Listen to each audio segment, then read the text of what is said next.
His skin is like blotting paper.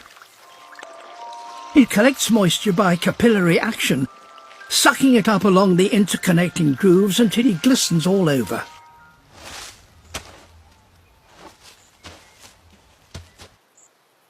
He's found a tiny puddle only a few millimeters deep, and he dips his toe into it.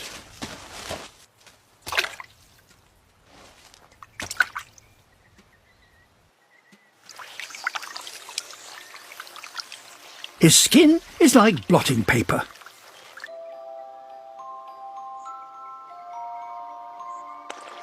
He collects moisture by capillary action, sucking it up along the interconnecting grooves until he glistens all over.